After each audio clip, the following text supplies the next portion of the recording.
เป็นทหารของชาติลาวยิ่งใหญ่ป้องกันแผ่นดินนี้ด้วยชีวิตและใจล้านสร้างห่มขาวสิอยู่ผู้เฮาไปรวมพลังเอาไว้เพื่อชาติลาวเฮืองรอ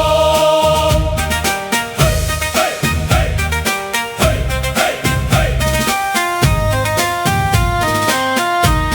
ยามศึกมาไกลเฮาบ่เคยถอยยืนหยัดต่อสู้เพื่อคนลาวทุกคนจากภูเขาสูงถึงลำน้ำโขงทุกตารางแผ่นดินเฮาสิหักษาไว้คำสัตย์สาบานดังก้องในใจเกิดเป็นลูกผู้ชายต้องหักชาติยิ่งใหญ่ถึงสิลำบากหรือมีน้ำตากะสิยืนหยัดเพื่อลาวของเฮาเฮาเป็นทหารของชาติลาวยิ่งใหญ่ป้องกันแผ่นดินนี้ด้วยชีวิตและใจล้านสร้างห่มขาวสิอยู่คู่เฮาไปรวมพลังเอาไว้เพื่อชาติลาวเฮืองรองเฮาเป็นทหา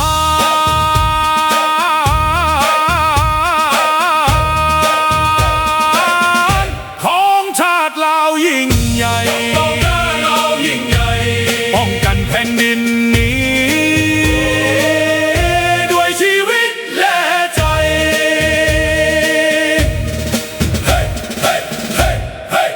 เขาเป็นทหารก้าวเดินพร้อมกันทหารเหล่านั้นบ่ยอมแพ้ผู้ใด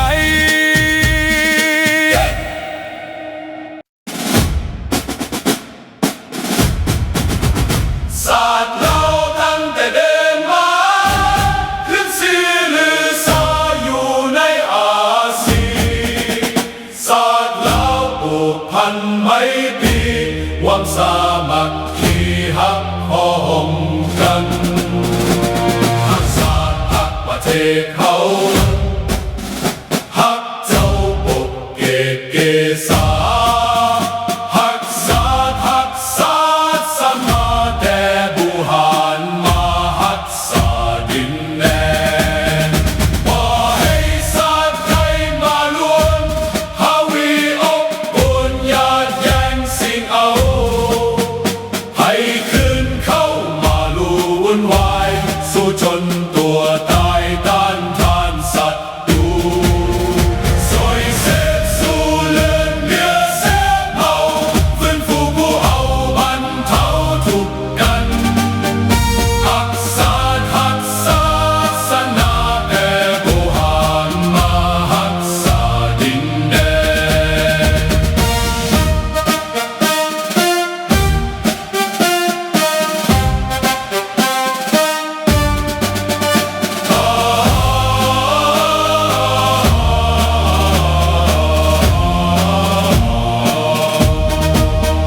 บ่ให้ศาสตร์ใดมาล้วนฮาวีลบกวนญาติแย่งสิ่งเอาให้คืนเข้ามาลู่วุ่นวายสู้จนตัวตายต้านทานศัตรูสวยเสพสู้เลือดเนื้อเสียเมาฟื้นฟูผู้เอาบรรเทาทุกข์กันสวยเสพสู้เลือดเนื้อเสียเมา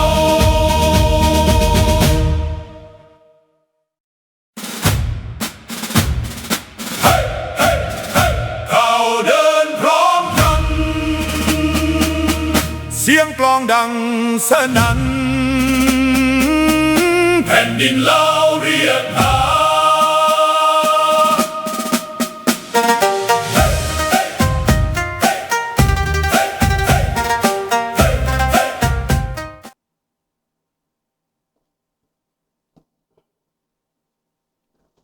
เดี๋ยวพี่น้องเด้อ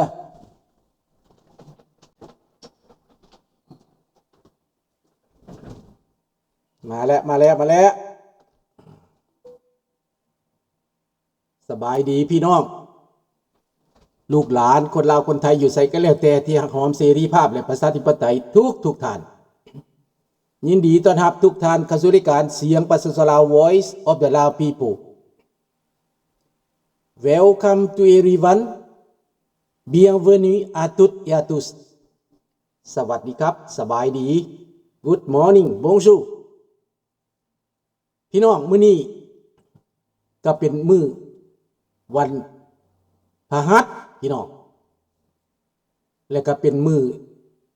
ที่ข้าพเจ้าจะบ่ได้ออกรายการมื้ออื่นต่อไปเป็นเวลา9วันพี่น้องการเดินทางเนาะข้าพเจ้าจะเดินทางไปท่องเที่ยวไปยามพี่น้องเนาะไปยามน้องชายเนาะก็จะออกข่าวบางครั้งบางข่าวยอดออกมาอยู่ถ้ามีข่าวด่วนๆเนาะแต่ถ้าบ่ด่วนก็จะบ่ได้ออกเนาะพี่น้อง และมื้อนี้ข้าพเจ้าก็จะมาบอกพี่น้องเฮาว่ามีเพลงออกมาหลายเพลงอยู่แต่ถ้าได้กำลังใจจากพี่น้องเฮาแชร์กันไปส่งกันไปแล้วก็กดไลค์ให้กดให้เป็นเพิ่มกำลังใจเพราะว่าเป็นการปลุกระดมการต่อสู้เพลงนั้นอาจจะบ่ได้เป็นเพลงความหักหลายปานใด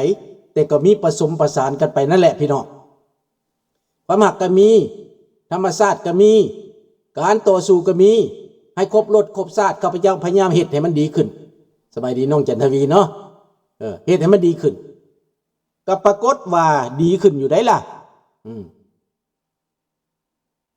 ปรากฏว่ามันดีขึ้นเนาะเพราะว่าเรื่องเทคนิคในการเฮ็ด AI ข้าพเจ้าก็เรียนใหม่เนาะหาก็ได้3เดือนแต่ว่าก็เริ่มดีขึ้นเริ่มไล่ทันกับพวกที่ข้าเจ้าเฮ็ดมาก่อนเริ่มไล่ทันว่าซั่นไปไล่ทันเทคนิคปรับตูเข้าตามภาษาของผู้เฒ่านี่แหละคนแก่เนาะอาจจะบ่ไวปานใดอาจจะบ่รวดลายปานใดแต่ว่าก็ใส่ได้พอฟังและสื่อสารได้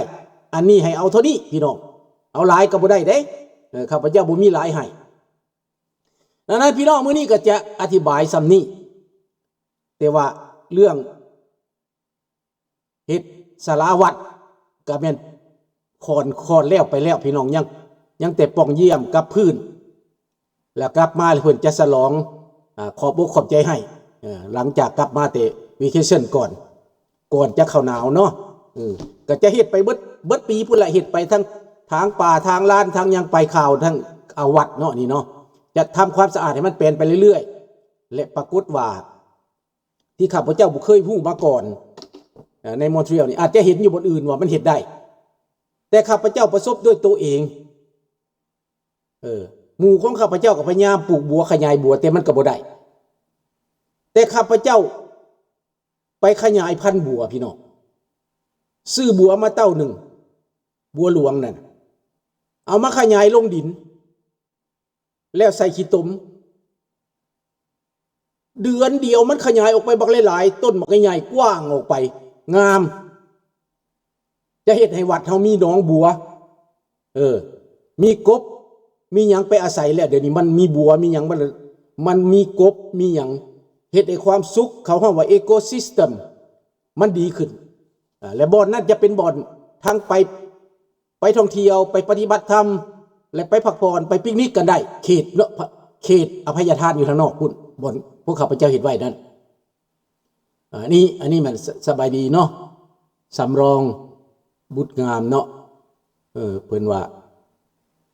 ธงสร้าง3เสียนคือพลังของสูงของชาติแม่นแล้วแม่นอันนี้นะใช่ครับเนาะก็ขอบคุณขอบใจหลายๆเด้อพี่น้องเด้อบัดนี้พี่น้องอันนี้ก็คือพลังหนึ่งที่ได้เฮ็ดได้มันสบายใจมันมีความสุขถ้าเฮาได้ให้ได้เฮ็ดได้ทานเหนือทานแห้งทานจิตทานใจทานเงินทานคำและเพื่อสังคมเพื่อพุทธศาสนาเพื่อวัดว่านี่ยิ่งมีความสุขเนาะก็ขอให้บุญทั้งหลายไปคุ้มครองพี่น้องลาวเบิดทุกคนทุกท่านทั้งอยู่ในประเทศและนอกประเทศตอนนี้น้ำท่วมก็เสียใจนำอยู่ลูกหลานเขียนจดหมายมาว่าขอเงินแน่ไปช่วยคนน้ำท่วมข้าพเจ้ายังบ่ทันได้ตอบลูกหลานเด้อเข้าใจอยู่ว่าน้ำท่วมนั้นมาจากไสสบายดีอามิโกสบายดีเบิดทุกท่านเด้อพี่น้องเด้อที่ในห้องนี้ น้ำท่วมก็เสียจะนำอยู่น้ำท่วมพี่น้องเฮาเนาะอาจจะอึดข้าวอยากปลาปีต่อไปอันนี้แหละมันน้ำมือของมนุษย์เฮ็ดเอารัฐบาลมันเฮ็ดแบบนี้มันก็เฮ็ดแบบน้ำท่วมประเทศน้ำท่วมบ้านน้ำท่วมเมืองย้อนพวกโจรมารนี่แหละคันเฮาบ่ขับไล่โจรมารนี่ออกจากอำนาจนี่ก็สิเป็นแบบนี้ต่อไปก็สิทุกข์ยากไว้นี่ต่อไปก็สิวุ่นวายแบบนี้ต่อไป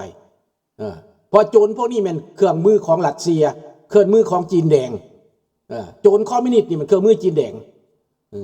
ประเทศเพื่อนบ้านเฮาวุ่นวายอยู่คู่มือนี่ก็ย้อนจีนแดงปั่นป่วนกับคอมมิวนิสต์ปั่นป่วนพี่น้อง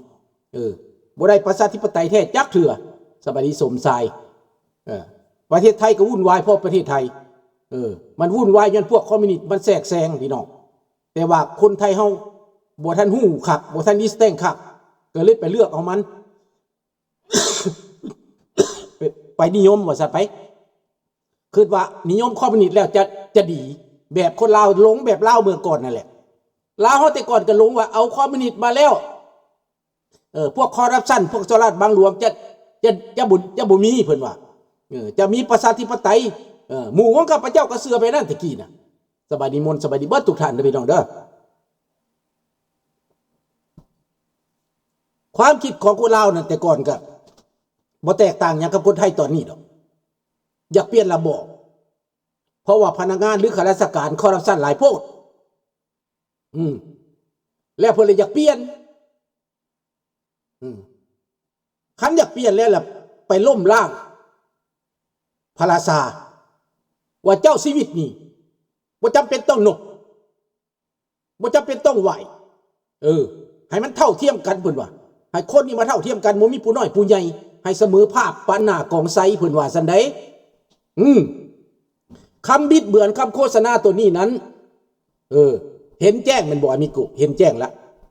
มันว่าสิให้5ปานหน้ากองไซให้เท่ากันตั้งแต่ผู้ใหญ่ฮอดผู้น้อยห้องสหายกันเบิดเสี่ยวกันเบิดสหายแปลว่าเสี่ยวกามราชเสี่ยวสุพรรณวงศ์เสี่ยวไกรสอนเป็นเสี่ยวกันเบิดประเทศทำหิดได้เฮ็ดมา 4-5 ปีเพิ่นตื่นเลยบัดนี้ห้วยแม่นหยังเด็กน้อยหัวทบมือก็ว่าเสี่ยวเสี่ยวไกรสอนสหายไกรสอนสหายสุพรรณวงศ์เพิ่นว่าพังตะมิดมันคือม่วนได้แต่นานไปแล้วฮู้จักว่าโอ้มันบ้าแหละนี่ได้ก็เลยเปลี่ยนออกไปสบายดีทอนนี่เขาผิดพลาดมาแต่เริ่มต้นผู้ใดเฮือนนี่มันหัวมาแต่ลบพี่น้องเปลี่ยนระบบการปกครองแล้วแทนนี้มันสิดีขึ้นซ้ำเอาพี่ปอบเข้าบ้านซ้ำเอาพี่หาเข้าเมืองพี่น้องพวกที่ไปเอาพี่ปอบเข้าบ้านเอาพี่หาเข้าเมืองก็ใกล้สิตายกันเพิ่นแล้วเดี๋ยวนี้หนีไปอยู่ต่างประเทศก็มีรูปหน้าอยู่ก็มีก้มหน้าอยู่ก็มีพี่น้องบ่กล้าเมินขึ้นว่าตัวเองมีความผิดในอดีตพวกที่อยู่ในประเทศปัจจุบันนี้ก็เสียดายละเสียดายว่าลบล้างพระราชบัลลังก์ลบล้างพระราชาลบล้างพ่อของแผ่นดินใส่ให้ป้ายสีดูถูกเหยียดหยามหาเรื่องใส่สารพัดแนวพี่น้องแต่ในที่สุดพี่น้องหามาสอบสวนคืนหลังพระราชานั่นเลวกว่าพวกที่เผด็จการคู่มือนี่บ่สบายดีวิลาชนหามาเปรียบเทียบได้บาดีท่านวิลาชนเอาคักๆแล้วพระราชาไปสืบสวนเมืองมีรถจักคันมีบ้านจักหลังมีเมียน้อยจักคนมีเงินจักล้านแล้วข่มเหงภายในไปเบิ่งคักๆแล้วบ่มี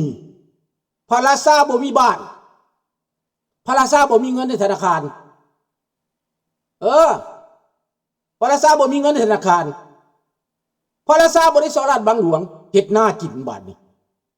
เข้าวัดพังธรรมนบพระสะมือกับสะพระพุทธศาสนาเข่งขัดนั่งตะหมอบตอบขาไปฟังเทศน์ฟังธรรมแต่ละศีลแต่ละวันศีลเพ่งศีล15 ค่ำเดือนขึ้นเดือนแห้งเพิ่นไปเข้าวัดเข้าว่าไปฟังเทศน์ฟังธรรมพระราชาฟังเทศน์ฟังธรรมได้ในโลกนี้คือสิมีแต่พระราชาลาวเท่านั้นติไปฟังเทศน์ฟังธรรมวันศีลวันพระนี่นะแล้วพระราชาลาวนี้บ่มีรถส่วนตัวจักคันเลยบ่ได้ซื้อรถเบนซ์บ่ได้ซื้อรถโฟล์กมาไว้ในที่ครอบครองตัวเองบ่ได้สร้างบ้านเพื่อครอบครัวตัวเอง เออ